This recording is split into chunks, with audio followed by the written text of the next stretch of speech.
뉴스의 흐름, 사안의 맥을 짚어보는 쇼맥 뉴스 시간입니다. 이 세계보건기구가 지난해 세계인의 건강을 위협하는 10대 요인을 꼽았습니다. 1위는 바로 대기오염과 기후변화, 3위에는 인플루엔자, 즉 독감의 대유행이 꼽혔는데요. 그런데 의외의 요인도 있었습니다. 바로 백신 접종 거부입니다. 세계보건기구는 접종의 불편함이나 백신에 대한 불신 등 예방접종을 꺼리거나 거부하는 이유는 복잡하다고 지적했습니다. 요즘 우리나라도 같은 상황이죠. 백신 상온 노출 논란에 백신 접종 뒤 사망 신고 사례도 잇따르면서 백신 접종에 대한 시민들의 불안감이 커진 상태입니다. 이에 대해 보건당국은 백신 접종 뒤 사망 신고 사례 83건 가운데 72건은 사망과 예방접종과의 인과성이 매우 낮다고 설명했고 나머지는 역학조사 중이라고 밝혔습니다. 이 때문에 백신 재검정이나 국가 예방접종을 중단할 상황은 아니라고 말했습니다. 계절 독감은 국내에서만 매년 3천여 명이 사망하는 위험한 감염병입니다. 이를 예방하기 위한 백신은 그 부작용에 비해 접종의 이익이 훨씬 크며 이에 대해서는 세계보건기구와 국내 전문가들 모두 의견을 함께합니다. 그나마 코로나19로 위생수칙을 잘 지키면서 올해 독감 유행 수준은 예년보다 눈에 띄게 낮은 상황입니다. 하지만 보통 독감 환자는 11월 중순부터 급격하게 증가하는 만큼 코로나19와 독감의 동시유행, 트윈데믹의 우려는 여전합니다. 이 때문에 백신을 맞는다면 주의사항을 잘 지키면서 맞는 게 가장 좋은 방법이겠죠. 정부는 건강 상태가 좋은 날, 혼잡 시간을 피하고 장시간 기다리지 않도록 사전 예약을 권장했습니다. 접종 전에 현재 아픈 증상이나 평소 앓고 있는 만성 질환을 의료인에게 알리는 것도 중요합니다. 그리고 접종 뒤에는 20-30분 동안 의료기관에서 이상 반응이 있는지 관찰한 뒤 귀가하는 게 좋습니다.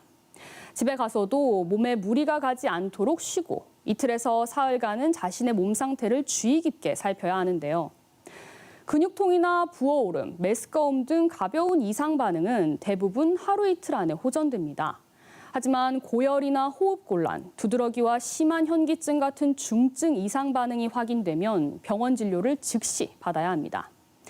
특히 정부는 이상 반응이 의심될 경우 신고 제도를 운영하고 있는데요. 환자나 보호자가 예방접종 도우미 누리집에서 이상 반응을 직접 신청할 수 있습니다. 이외에 의료기관을 통해 신고할 경우 의료기관은 담당 보건소에 이를 즉시 알려야 합니다. 하지만 일선 병원에서는 이런 지침조차 알지 못하는 등 현장에서는 혼선을 빚고 있습니다. 저희 병원만 없는 게 아니고 병원에서 직접 신고하는 지침이 그런 이렇게 보건소에서 내려온 거나 이런 게 없고 인과관계가 의심되는 경우에는 그 환자 본인이 신고하는 걸로. 이 때문에 지침을 따르지 않고 임의로 검사를 진행해 의심 신고를 한 환자에게 고가의 치료비를 청구하기도 했는데요. 질병관리청도 현장의 지침이 지켜지고 있는지 확인하지 않고 있는데 국민 불안감이 큰 만큼 대응 체계 관리를 강화해야 한다는 지적이 나옵니다. 특히 국민들이 불안해하는 이유, 중증 이상 반응 때문이죠. 대표적인 것이 아나필락시스와 길랭바레 증후군인데요. 아나필락시스는 특정 식품이나 약물 등에 노출된 뒤 전신에 나는 중증 알레르기 반응입니다. 또 길랭바레 증후군은 감염 등에 의해 항체가 말초신경을 파괴해 마비를 일으키는 신경계 질환인데요.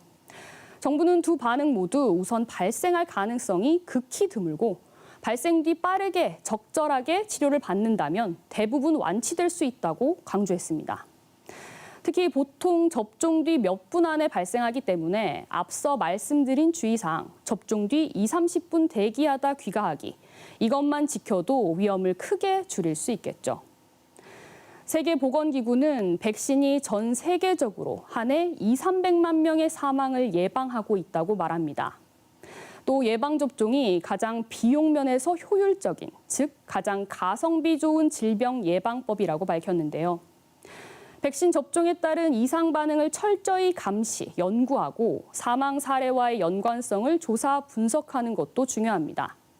다만 백신에 대한 지나친 불안과 불신, 접종 거부는 점점 커지는 트윈데믹의 위험성만 높일 뿐입니다.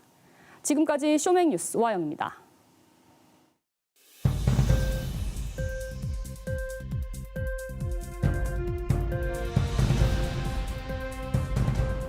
여러분과 함께하는 KBS 뉴스 소중한 제보로 채워주십시오. 저희가 끝까지 파헤치겠습니다.